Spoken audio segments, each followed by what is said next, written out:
Okay, I figured I'd do an update on this distraction-free phone and see where we're at here. So, obviously, you can modify the home screen however you like. This is how I have mine set up. If I go into the app drawer, all of the applications are set up this way, where they're sort of grayscale. It's a themed thing. And you'll notice some new applications. So I'm constantly testing applications on this. So some things to note. There is a two-factor authentication app that I can access and then add in two-factor authentication codes, or things for 2FA if you need that kind of stuff. We have our podcast application. When I say our, I mean a lot of these are open source applications. Still have this audio effects thing, which is just, you probably won't use it. I use it only when I connect my phone to Bluetooth on my home theater system. I want to have a little more control over the settings of the audio. But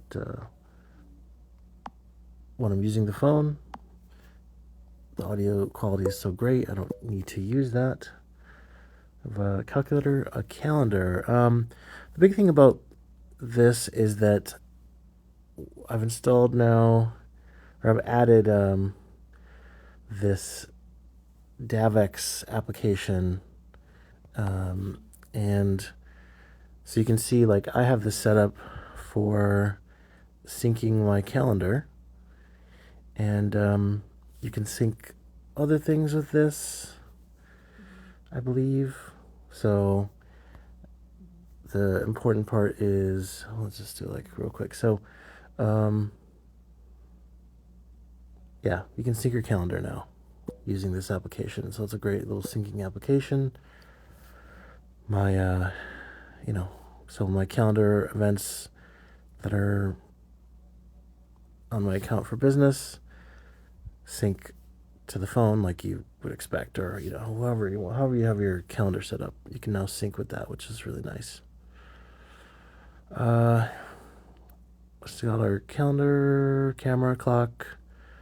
I always talk about the clock application because I've looked at the Light Phone 3, and one of the reasons I didn't go with the Light Phone 3 was because if I go into the clock here and I go new, I can very easily set up a new alarm, and then I can change it to whatever day of the week that I want to, which is very simple, right?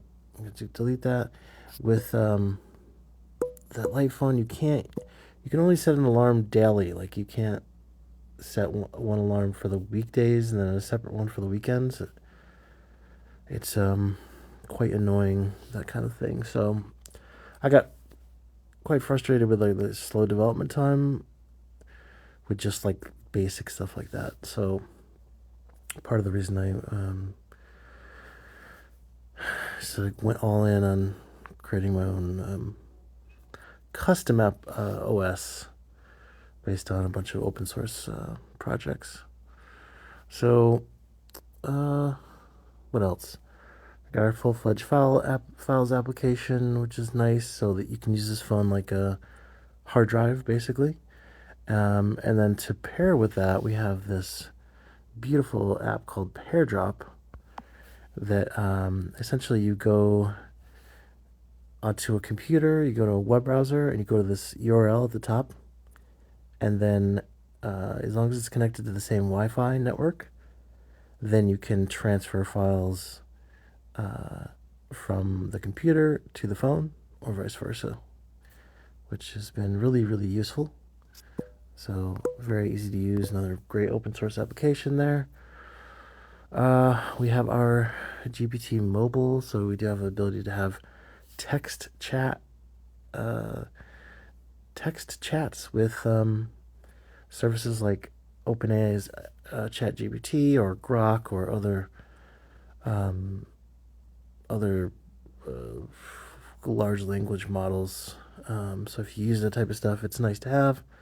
A little bit of a stopgap too, because this phone does not have a web browser. So you can ask it certain questions. It's not always going to be correct, but it's a nice thing to have. I find it useful. We have our low resolution camera. There's a normal high resolution camera to take really nice looking photos, but I put a low res camera app. I created that one actually.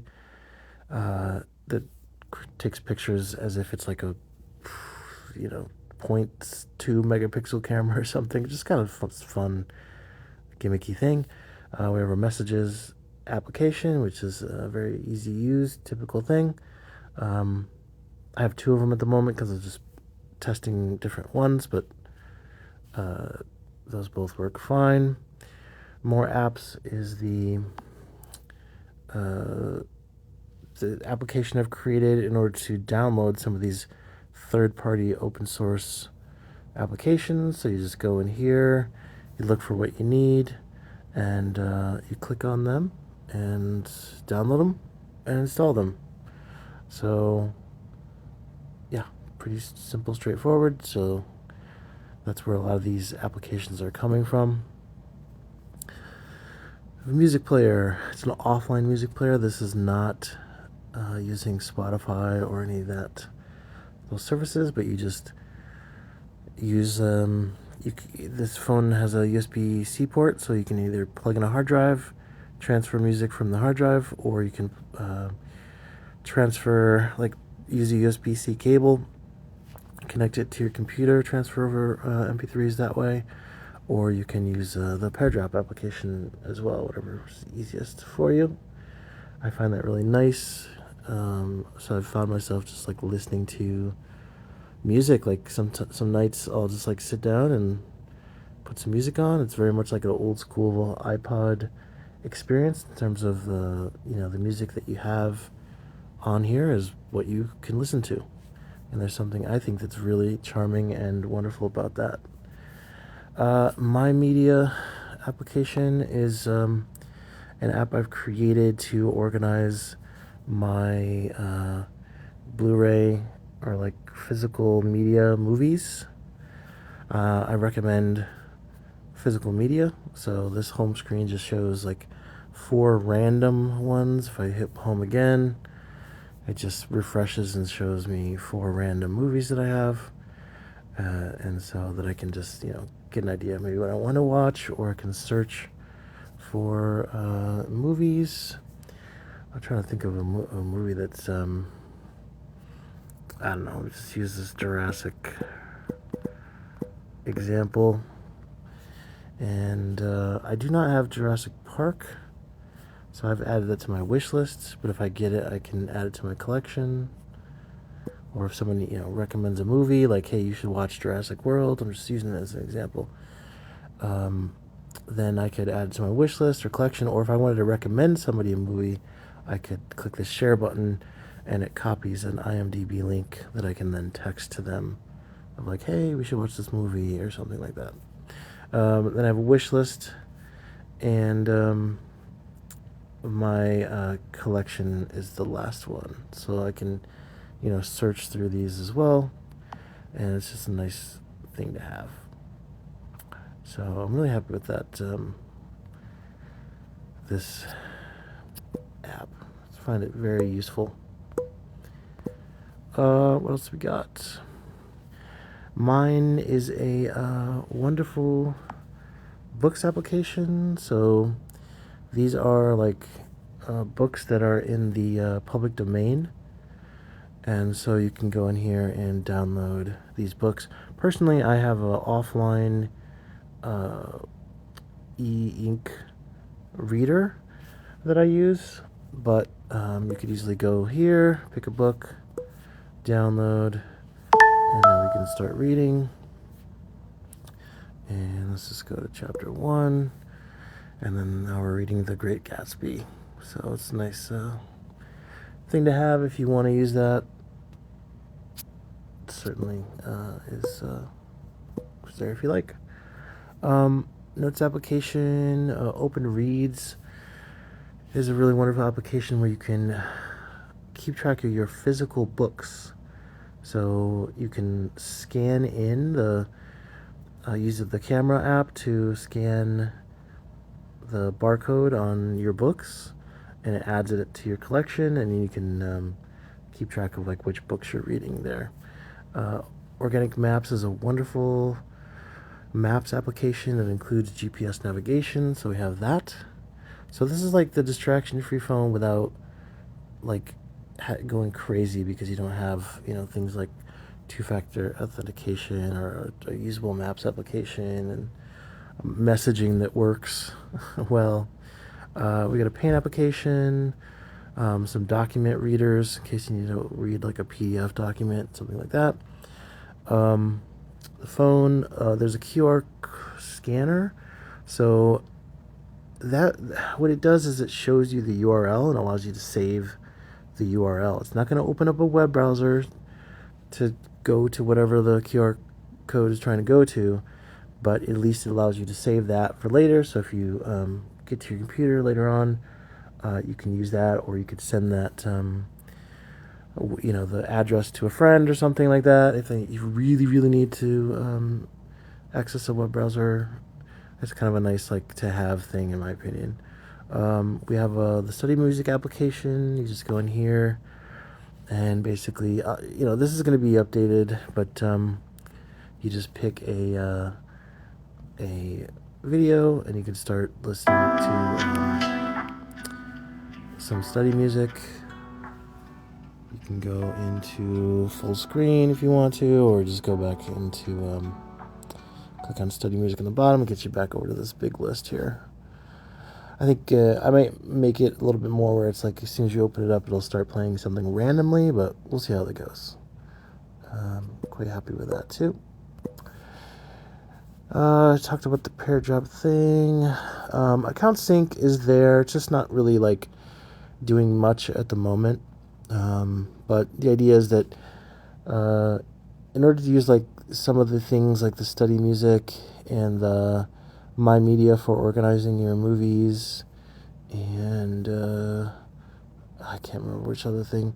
The applications that we're creating, you have to log in, right? So the idea of this sync account app is you just log in once and then you don't have to log into the other ones, but it's not fully fleshed out yet. So I'm playing around with the idea of adding email to this device, and I think the way that I can do it is in the more apps, I can let you choose if you want a super strict experience, you don't want to have even podcasts available through the More Apps app, or you don't want to have email available through that, then you could just sort of eliminate them from the options of what you can download. Or if you want to open it up slightly, then you can have this. As of right now, these are just available to download. So for me, I'm kind of targeting I miss the old sort of early Blackberries, the 7230-ish. If you don't know what that is, you can look it up, I guess. BlackBerry 7230, where it did have email and it wasn't distracting, But I understand that some people are not going to want to have email on here. It's just really sort of a choice at this point. Going back and forth a little bit on that one. If you have thoughts, let me know. And we got the voice recorder and the weather application, and then also I have added WhatsApp as well, because it's not, I find it to be more of a communication application, people use it for messaging. It doesn't seem to be distracting, so I'll just kind of keep an eye on that and see if that changes, but I think that's a nice addition. So this is going to be an ever-evolving thing, and I'm really happy with it, especially now with the, I know the syncing the calendar is really important to some people. The two-factor authentication is really important to some people. Some people might want their email, and some people might want WhatsApp as well. So now we have all of those things. And again, there's no social media, there's no web browser, and yeah, so I mean, which means like a lot of things, right? There's no like, you could call it just distractions generally. There's no social media applications. Like, you're not going to be infinite scrolling on anything. The things that are really addictive about phones, it just doesn't have those things on it, but it has useful tools, and that's the idea. So I think I'll leave it there. And here we go. Stop.